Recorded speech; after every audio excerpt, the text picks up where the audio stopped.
6. Kajian Kitab Sains dan Peradaban dalam Perspektif Islam. Mengapa topik sains dan peradaban dalam perspektif Islam itu penting? Mengapa ini penting? Karena sering terjadi paradigma yang berkembang itu selalu ingin memisahkan atau mendikotomikan antara sains dan juga agama. Udahlah, kalau ngomongin sains nggak usah ngomongin agama, gitu ya. Sering dengar kan? Atau kalau ngomongin agama nggak usah ngomongin sains. Jadi supaya bisa-bisa, ya. Padahal ternyata banyak sekali di dalam ayat suci Al-Quran, di dalamnya itu banyak sekali ayat-ayat sains atau yang disebut sebagai ayat-ayat kauniyah. 1/4 dari ayat-ayat Al-Quran itu berisi ayat-ayat kauniyah atau ayat-ayat sains. Selanjutnya, kira-kira ada yang tahu apa sih itu sains? Adalah ilmu pengetahuan alam. Hanya alam aja.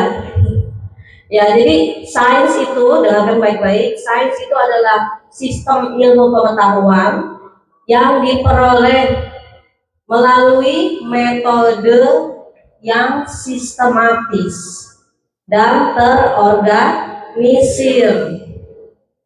Untuk apa sih? Untuk memahami fenomena alam dan dunia di sekitar kalian. Jadi sains sebetulnya ilmu yang dekat dengan kalian. Nah, sekarang kira-kira apa hubungannya sains dengan agama Islam, dengan Islam dalam perspektif Islam? Apa kira-kira? Ada banyak, iya tahu banyak. Apa? Ada banyak. Sebutkan. Nah, tadi ya yang saya sebutkan bahwasanya di dalam Al-Quran banyak sekali ayat-ayat tentang sains, tentang ilmu pengetahuan, ya kan? Nah, sekarang kita bahas tentang apa sih filosofi sains dalam Islam. Apa kira-kira? Pertama, di dalam Al-Quran ada landasan apa yang paling utama? Landasan tauhid. Ya kan? Nah, jangan sampai kalian menganggap bahwa bumi ini terjadi secara sengaja atau secara tiba-tiba. Yang terjadi apa yang sebetulnya? Bahwasanya bumi ini ada karena ciptaan Allah, itu yang paling utama. Jadi jangan sampai nanti berpikir, biasanya orang-orang ateis, tahu ateis? Apa itu ateis? Ateis apa? Ya, betul, Santiawati, yang tidak percaya Tuhan, ateis itu. Jadi orang-orang ateis mengatakan apa? Bahwasanya bumi ini terjadi secara sengaja. Siapa yang menciptakan? Nggak ada, karena mereka tidak percaya Tuhan. Makanya sains harus dilandasi dengan Islam. Kenapa? Karena yang harus kita yakini bahwasanya bumi ini dan seluruh alam semesta ini diciptakan oleh Allah. Itu yang paling utama. Jadi tauhid dulu, ya, filosofi dasar dari sains dalam Islam, yaitu tauhid sebagai dasarnya. Yang kedua adalah konsep ilmu terpadu. Yang tadi saya sampaikan, jangan sampai kalian membeda-bedakan antara ilmu sains dan juga ilmu agama. Ya, gimana mau membedakan? Semua ilmu sains adanya di dalam Al-Quran, di dalam hadis Rasulullah, betul? Iya, di dalam hadis Rasulullah kan? Bagaimana Rasulullah misalkan kalau bangun tidur, apa yang dilakukan? Kalau mau tidur, apa yang dilakukan? Itu sampai hal-hal yang paling dasar, hal-hal yang paling dasar. Itu ya. Lalu yang ketiga, landasan filosofinya adalah etika dalam pengembangan ilmu. Coba lihat sekarang, banyak orang yang berilmu tapi tidak punya etika. Ya, banyak gak para ilmuwan, boleh nggak misal ya, saja nemuin virus baru, terus sama saja udah kirim aja tuh ke Israel gitu kan, supaya misalkan virusnya ini menggerogoti atau menyebar di Israel misalkan, ya kan? Nah, kira-kira seperti apa? Apakah atau disebutnya itu sekarang itu senjata biologis? Jadi nggak perlu lagi perang pakai senjata, kirim aja itu virus-virus. Nah, nanti penyakit tersebut akan lama-lama membunuh bahkan mematikan penduduknya gitu, ya. Nah, itu yang disebut dengan etika. Ya, jadi harus punya etika. Jadi semua ilmu pengetahuan harus berlandaskan dengan etika. Perkembangan sains di peradaban Islam itu seperti apa? Ada yang tahu?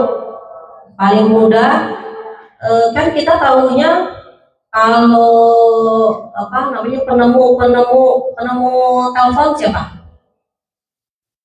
Ada yang tahu? Penemu telepon siapa? Hah? Siapa? Yang Putri tahu? Alexander Graham Bell, iya kan? Nah, itu kan orang Eropa ya, bukan cendekiawan Muslim. Nah, kira-kira siapa cendekiawan Muslim yang kalian tahu yang merubah peradaban Islam, bahkan sampai menuju ke masa kejayaan Islam? Ada yang tahu? Siapa? Ibnu Sina, betul, salah satunya. Ada lagi? Ibnu Khaldun, bisa, betul. Ada lagi? Siapa?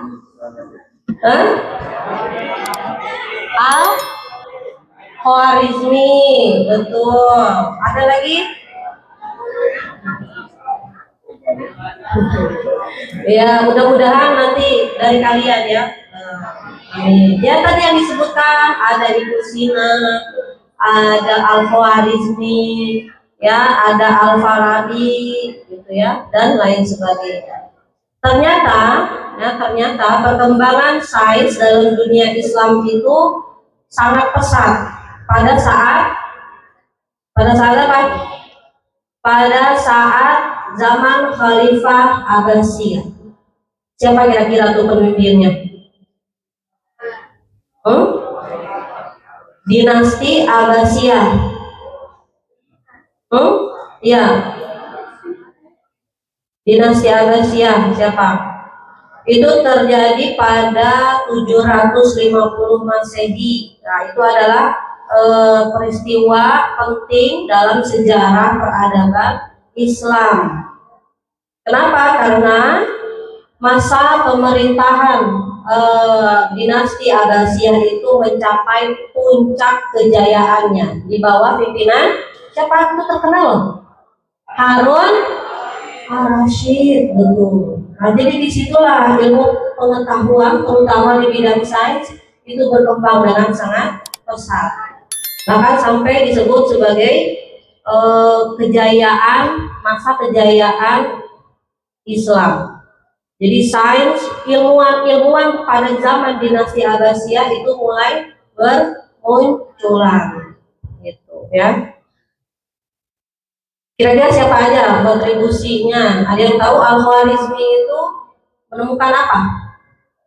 Aljabar, betul. Matematika. Jadi yang suka matematika, kiblatnya cari bukunya Al-Khwarizmi. Terus kalau apa lagi? Kalau Ibnu Sina yang terkenal di bidang kedokteran, betul ya. bidang kedokteran itu ada Ibnu Sina. Terus yang lain ada lagi. Nah, dalam kimia yang suka kimia, kiblatnya itu bisa Jabir bin Hayyan. Beliau menemukan kimia modern. Lalu ada lagi tentang geografi. Geografi masuk ke IPA nggak? Masuk ya. Sekarang geografi itu masuk ke lingkup ilmu pengetahuan alam. Siapa penemunya, karya-karyanya itu namanya Al-Idrisi. Oh, ada namanya Idris. Al-Idrisi dan Ibnu Battuta. Nah, itu beliau banyak mengarang tentang geografi. Kalau fisika ada siapa? Kalau di bidang fisika ada yang namanya Ibnu Haytham. Nah, beliau itu mengemukakan tentang teori optik dan juga tentang cahaya gitu ya. Oke, jadi ternyata banyak sekali ilmuwan Islam yang mengembangkan teori-teori dalam bidang sains. Jadi itulah tentang sains dan peradaban dalam perspektif Islam. Jadi mudah-mudahan kalian nanti yang akan menjadi generasi-generasi cendekiawan Muslim. Nanti nama siapa nih yang akan disematkan di sejarah Islam yang ada di Indonesia? Mungkin saja nanti ada salah satunya dari kalian. Amin ya robbal alamin. Okay.